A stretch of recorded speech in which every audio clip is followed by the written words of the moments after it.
When was the last time, think in your mind, when was the last time that you had an entire day of peace and quiet? See, I knew there would be a little bit of laughter because some of you are like, never. Years, weeks, months, maybe earlier this week. Maybe that's the plan for tomorrow. Tomorrow's Labor Day, right? So maybe the plan for some of us is just going to be a day of peace and quiet. But let's be honest.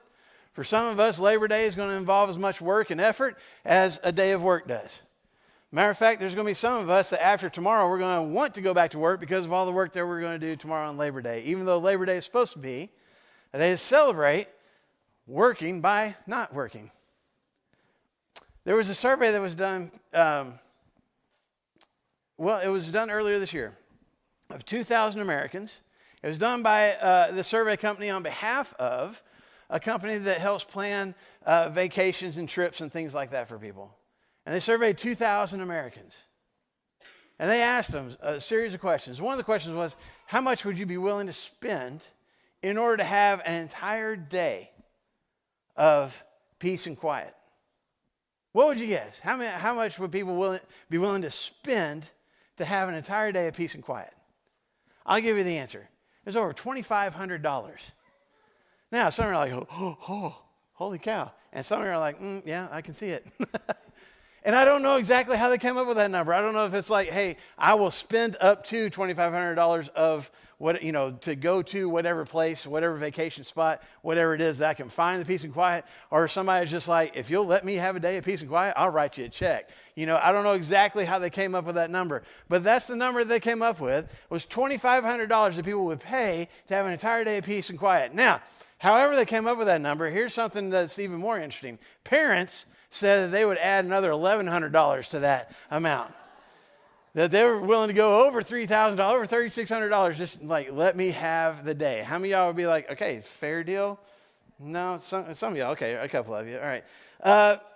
Other things that they reveal in this survey, almost 40% of the people they surveyed said that they had lied to either a partner, a friend, or family in order to have time to themselves.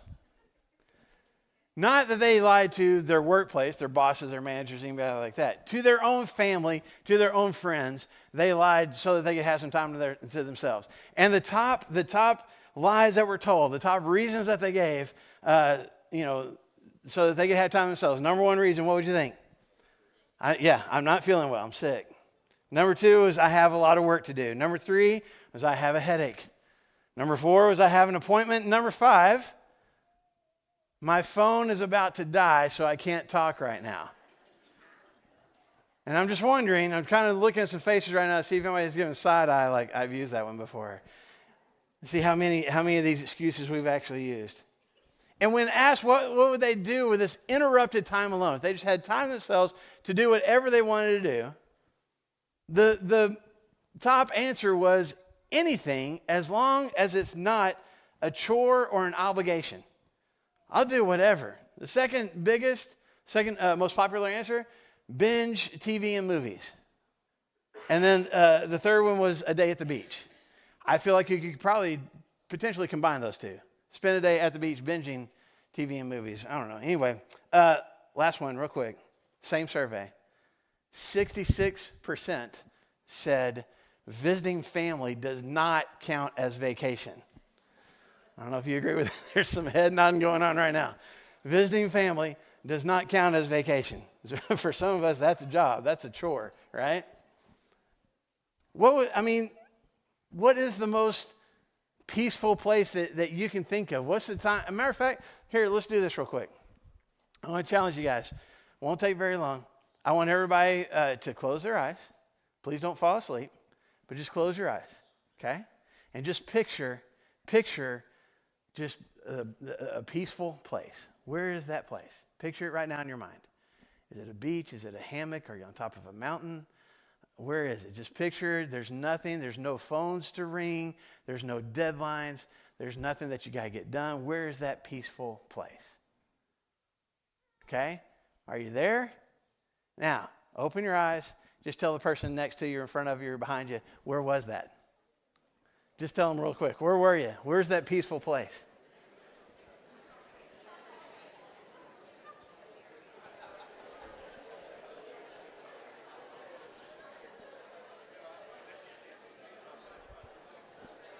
Now, I wonder how many of you, when you heard from somebody else, are like, ooh, I'll take yours. I'll go there. Like, I want that spot. And I want us to be thinking about this morning. I want us to be thinking about how we relax, how we spend our quiet time, how we find peace. How valuable is it to us? I want us to be thinking about that this morning because we've been talking the last couple of weeks. We're going to continue to talk about being called.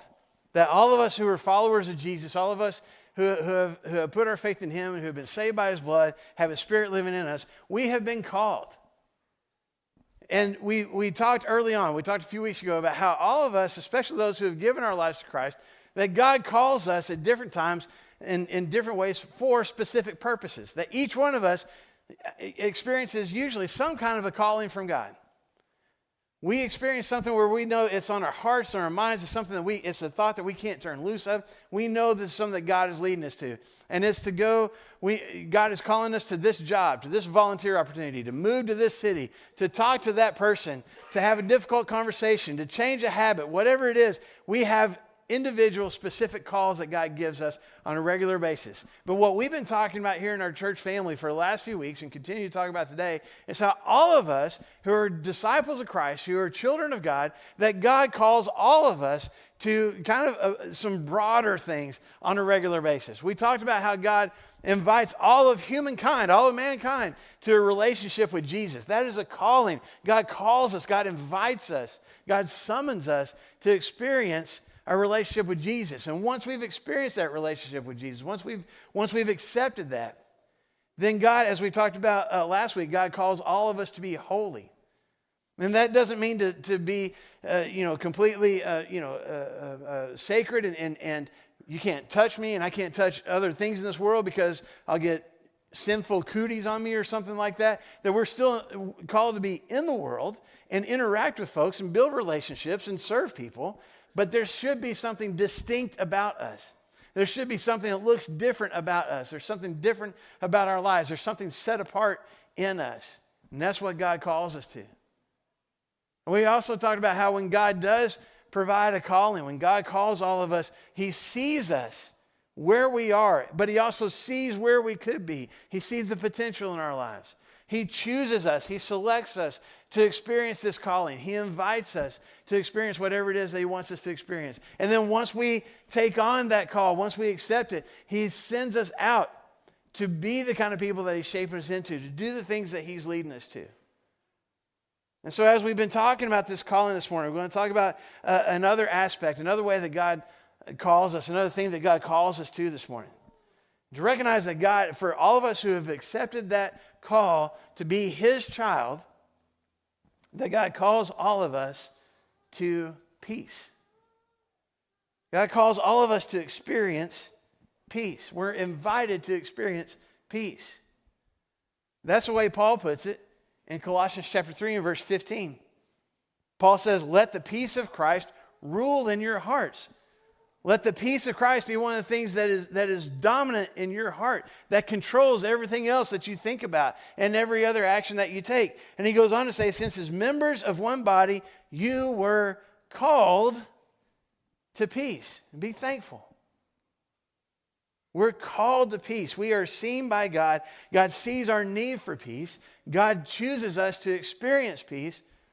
And then God also leads us, calls us and leads us to pour peace into the lives of others. So I think the first question that we have to answer this morning is, okay, what are we talking about when we talk about peace? What is this peace? What does that word mean? What is God inviting me to? And for some of you, you may remember, you may not, you may remember that we talked about this last fall. Last October, November, we talked about being peacemakers. And we talked about what peace is actually like. And I want to remind us of that this morning. But if you want to know more about what God is calling us to as far as being peacemakers, I invite you to go back on our YouTube channel or maybe find it on our website, that series of peacemakers that we talked about last fall.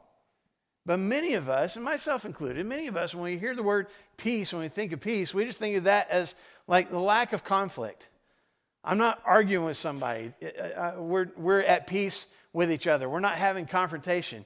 Two nations are not at war with each other. They are at peace. If we're not squabbling, if we're not fighting, if we're not arguing, we have peace. It's the opposite of confrontation, right?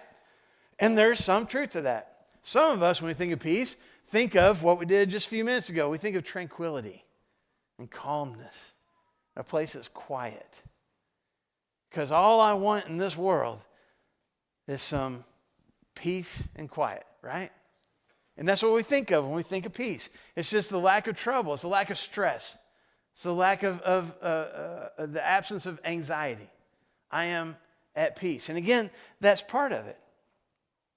But when we look through Scripture and when we see God calling us to peace, both in the Old Testament, hundreds and hundreds of years ago, and even in the New Testament, through Jesus and through his followers after, there's a different concept that's attached to this word peace. And when you see the word peace used more often than not in the Old Testament, that word peace, if you go back to the ancient Hebrew that those texts were originally written in, you see the Hebrew word shalom.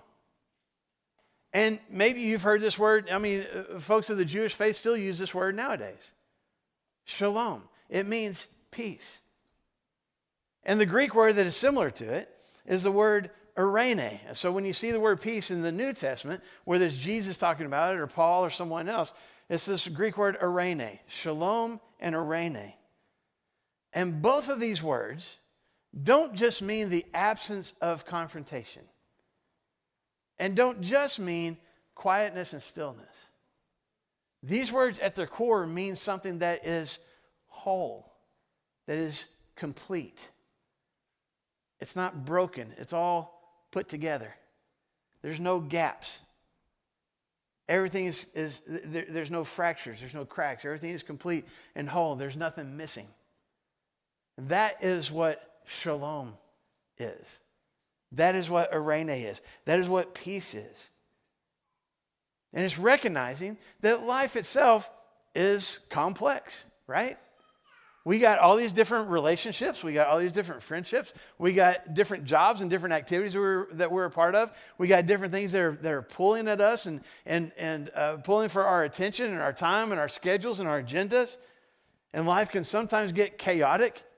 And we end up focusing on these two or three things over here, but something gets dropped over here. And we focus on this schedule or this activity or this relationship or this friendship or this family member, and someone else gets dropped or kind of gets pushed to the side, or we don't focus on them as much. And that friendship ends up fracturing. That part of our emotional health ends up breaking down. There's something that's incomplete. And when there's something that is incomplete or broken, when there's a gap in my life, I'm not experiencing shalom. I'm not experiencing eirene. I am not at peace. I'm not complete. I'm not whole. Something's broken. Maybe it's my marriage is broken. It's not that we're leaving each other. It's not that the thing is completely falling apart, but there's something missing. There's a gap. We are not complete. Could be me and a family member. Could be a friend. Our friendship has become fractured. It's broken down some way. Somebody said something they shouldn't. Somebody did something they regret, but we haven't fixed it yet. It's broken. It's not complete. My finances may be in the shambles. I may have an addiction that is taking over part of my life, and I'm not complete because I'm addicted to this particular thing. It may be my stress, it may be my anxiety, and I focus on all the things that could go wrong, all the things that are going wrong, and it breaks me down. It causes my own sense of peace and completeness and wholeness to break apart. When I become a child of God, when I accept that relationship with Jesus and I have God's Spirit living in me, when that happens, I should experience the full presence of God. This thing that was missing before in my life. This connection that wasn't there is now there. I should feel complete. God is complete. God is whole. There are no gaps. Everything that should be there is there. And he invites me to experience a relationship with him so that I can experience that completeness and that wholeness in my own life. That's what I'm invited to experience. That's what I'm called to experience, that peace from God. It's not just the absence of conflict. It's not just the absence of stress. It's not just calming myself and doing some deep breathing. All those things are fine and all those things are part of it. But the peace that God invites me to is being complete and being whole. And if you think about it, this is what Jesus came. This is the purpose that Jesus came for. This is why Jesus came into our world. I mean, God designed us in his image. God created us to be like him and to look like him. And that's how we were supposed to be from the beginning. But we chose sin. We chose something else instead of God. And that sin and those desires and those lusts and those thoughts and those actions broke us apart from him and broke us down spiritually. And there's something that has been incomplete. There's something that has been broken about us until Christ came. And the reason that he came was to bring peace. Hundreds of years before Jesus showed up, there was a prophet whose name was Isaiah. And Isaiah prophesied about the Messiah who was supposed to come hundreds of years after him. And in part of that description, Isaiah chapter 9 and verse 6, this is maybe a familiar verse to you guys because we especially hear it at Christmas time. But I want you to hear it from the perspective of the promise of God's peace this morning. Here's what Isaiah says about the Messiah. He says he will be called Wonderful Counselor, Mighty God, Everlasting Father, Prince of what? Say it out loud. Peace. His reign will be defined by peace. When the Messiah comes, he will restore the things that need to be restored. He will fix what's broken. He will mend what's hurting. That's what he's coming to do. That's what his kingdom is going to be all about. Not just the absence of conflict, not just calmness, completeness. There will be nothing missing. I will be completely made whole because of his reign. So when Jesus arrives, when the angels show up to the shepherds and they announce the presence of the Son of God, that God has become flesh and has come into our world. Look at what they say about him in Luke chapter 2. Beginning in verse 13, it says, Suddenly a great company of the heavenly hosts appeared with the angel praising God and saying, Glory to God in the highest heaven, and on earth, what? Peace to those on whom his favor rests. Of all the things that the angels could have celebrated, grace, hope, mercy, what do they proclaim? The Son of God has come into this world, and he is bringing what? Peace. He's going to make everything right. He's going to put everything back together. He's going to fix what's broken. He's going to mend what needs to be whole. That is why Jesus came. And you see that on display throughout his ministry. Read through Matthew and Mark and Luke and John, the 4 books of the Bible that talk about Jesus' life when he was here on this earth, and see how much brokenness Jesus healed. I mean, there's the physically broken. There were people who had diseases and infirmities and couldn't walk and were blind and all these different things that were going on with them. What did Jesus do? He healed them. He took what was broken and he made it right. He healed it. He made them whole again.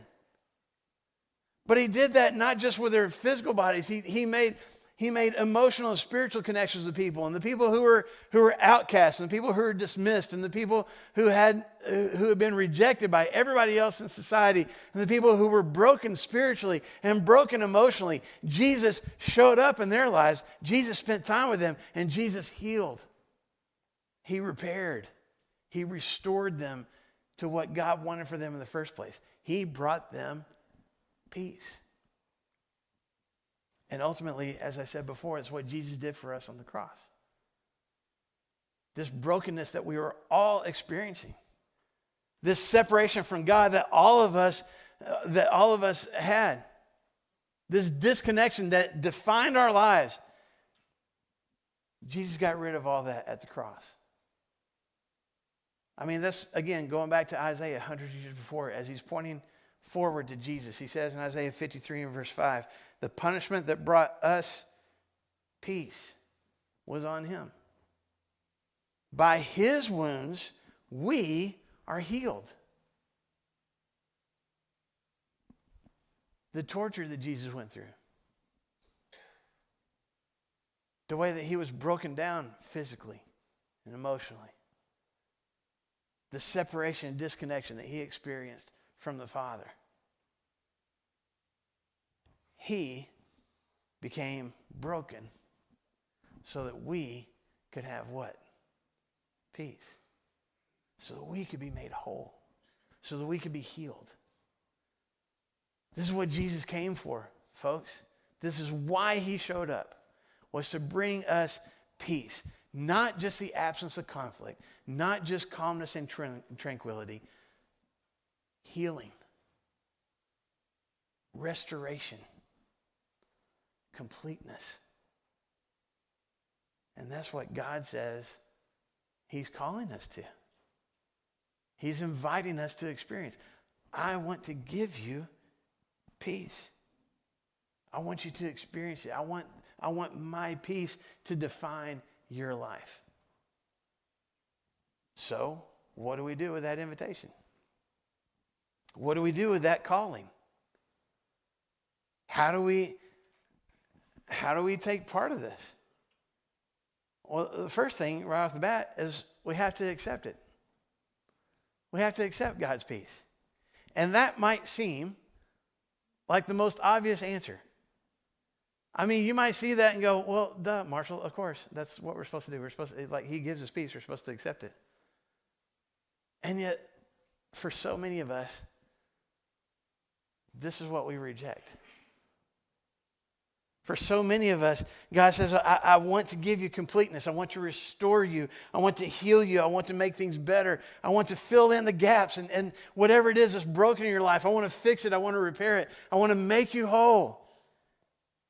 And we say that we want that. We want forgiveness and we want grace and we want that connection. And yet there's something else. There's often something else in our lives that we choose instead. I want the grace and I want the hope and I want the connection, but I also want to hold on to this grudge.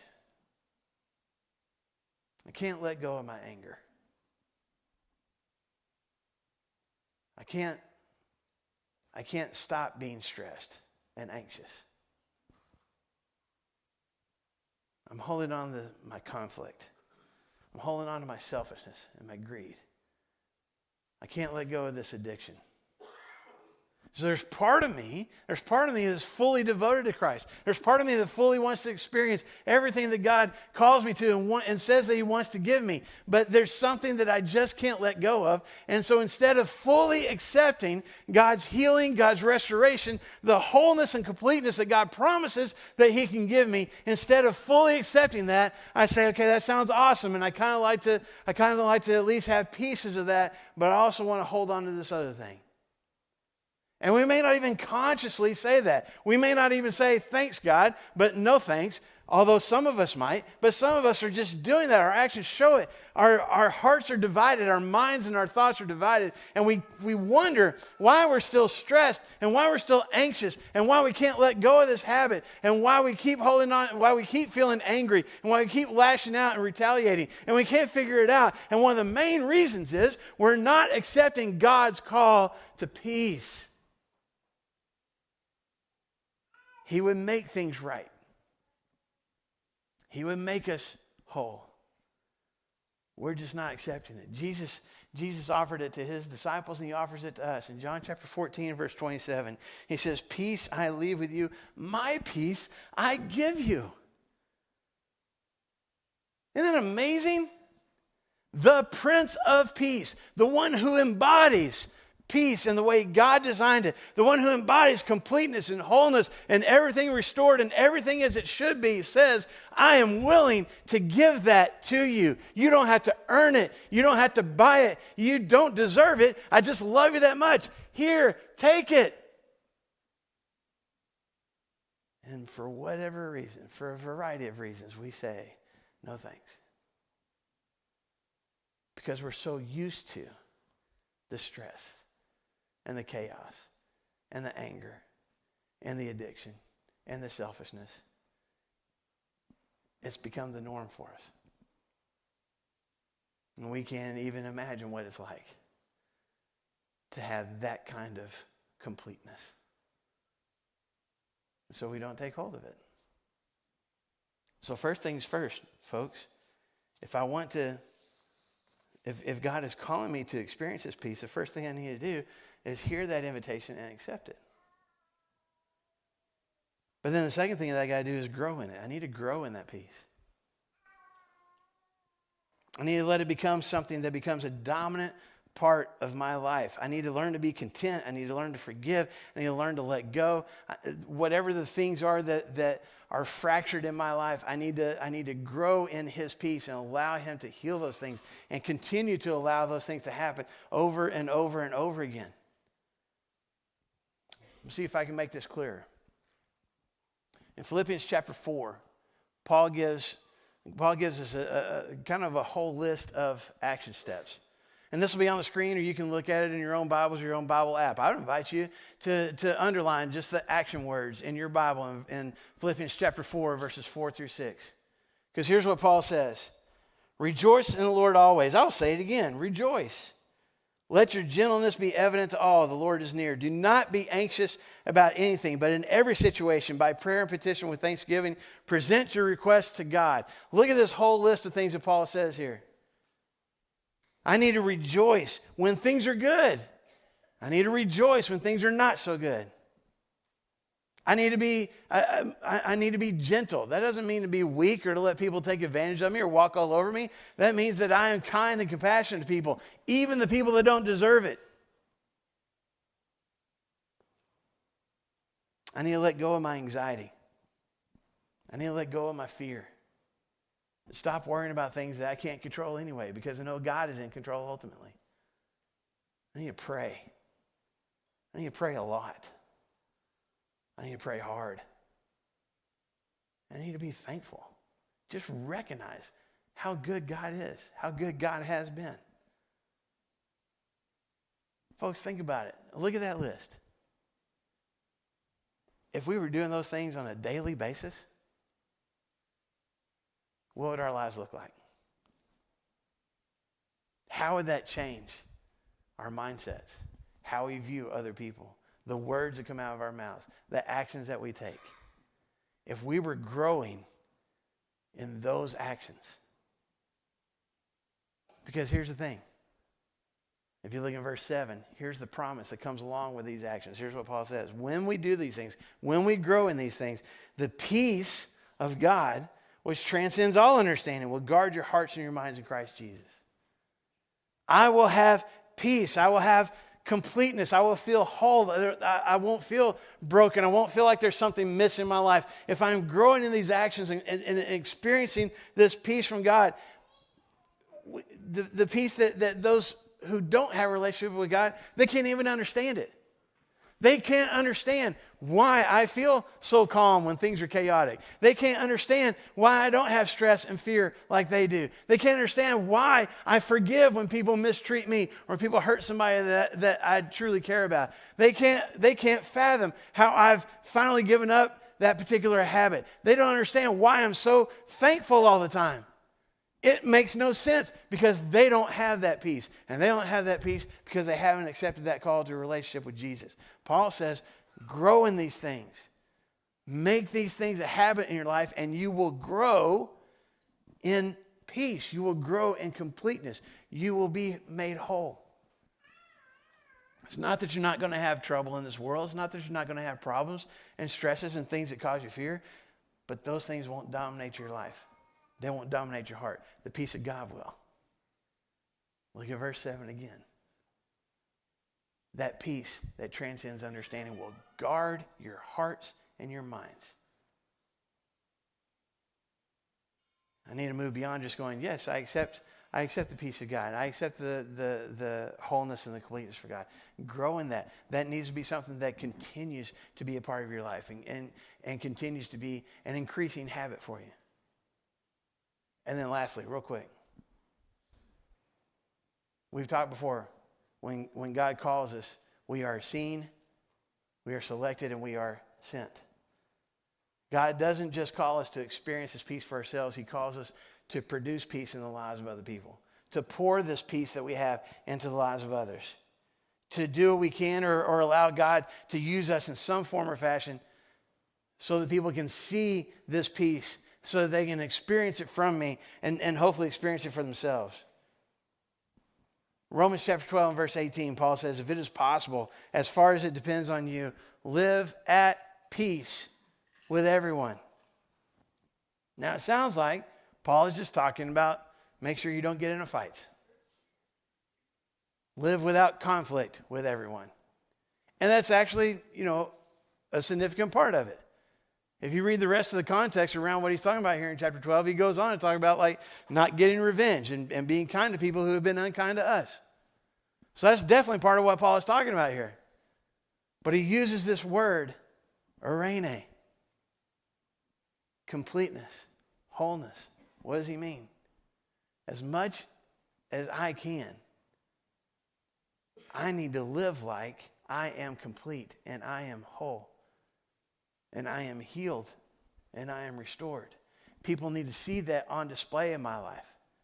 Not only that, whatever I can do to provide healing and restoration and completeness and wholeness in the life of someone else, I need to take that action. And maybe that's just praying for somebody. And maybe that's spending time with somebody who is hurting and just letting them talk and letting them air it out. Not even necessarily giving advice, just being there and being a source of comfort and strength for them. That is having a conversation with somebody about the gaps that I see in their lives and how I believe that Jesus can fill those things. And I am called as much as possible, as much as it depends on me, when I have the opportunity to not only hold on to and grow in the peace that I have, but pour that peace into the life of somebody else. How am I producing God's peace in the lives of others? I need to stop judging. I need to stop criticizing. I need to stop perpetuating the bad habits. I need to stop turning my back on those who need help, who need restoring, who need healing. I need to stop adding to the brokenness and take whatever actions I can to help restore and make things right.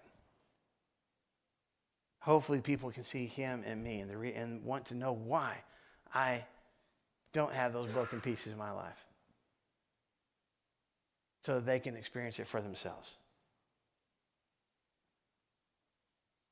I need to accept God's peace. I need to grow in God's peace. And I need to produce His peace in my life and pour it into the lives of others. That's how I experience God's peace. That's what He's calling me to.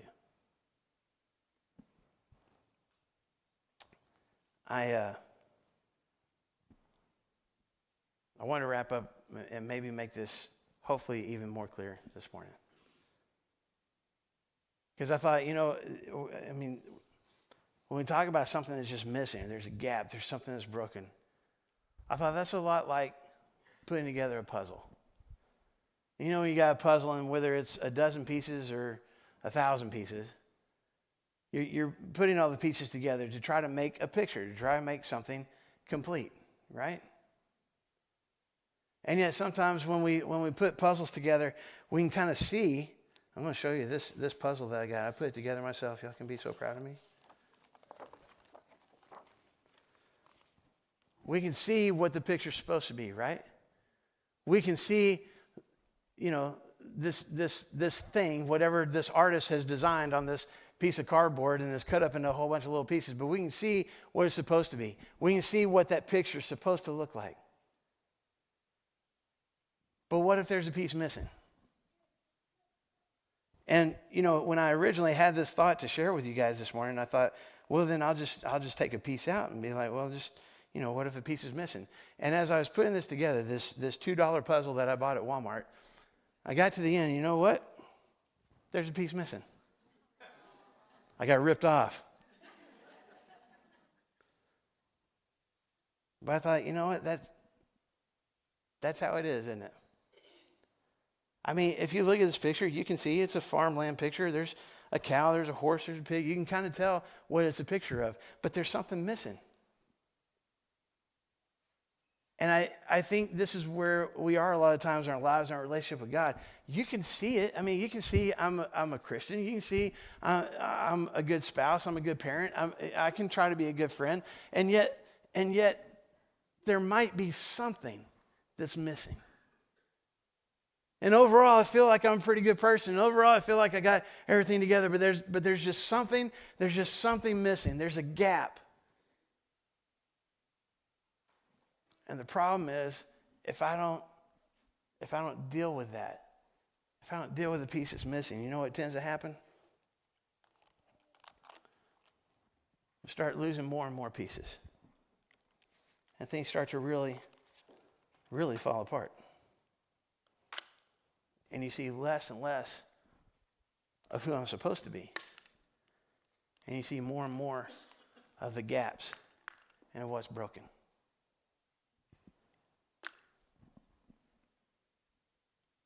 Because we're not experiencing the peace that God invites us to. We get used to the brokenness. We assume this is just our lives now. This is just the picture of me now.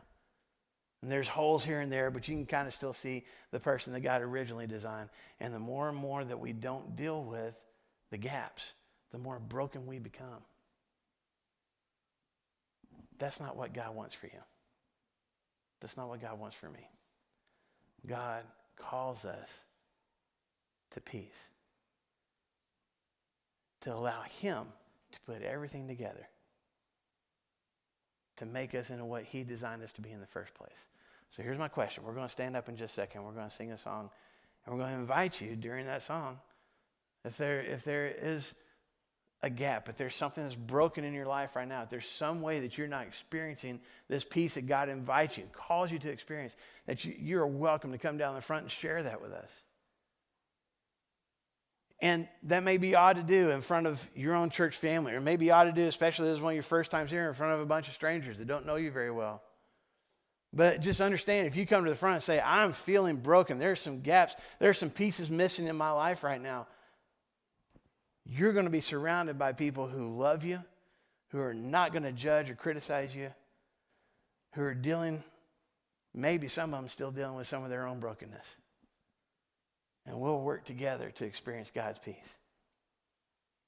But let me ask you this question before we stand up and sing together. Where's the gap in your life right now? What's the piece that's missing? What's broken? What needs healing? When we stand up together to sing, you're welcome to come to the front and say, here's what's broken. Here's what needs restoring. Here's what needs healing in my life. If you don't move an inch from where you're standing, I would invite you to think about, where are the gaps? Where are the cracks? What's missing in my life right now? And then you would begin praying right then, God, please restore. Please heal. Please fix what's broken. Please give me your peace. Let's not leave here this morning not experiencing God's peace together. And if this church family can help you find his peace today, we want to, while together we stand and sing.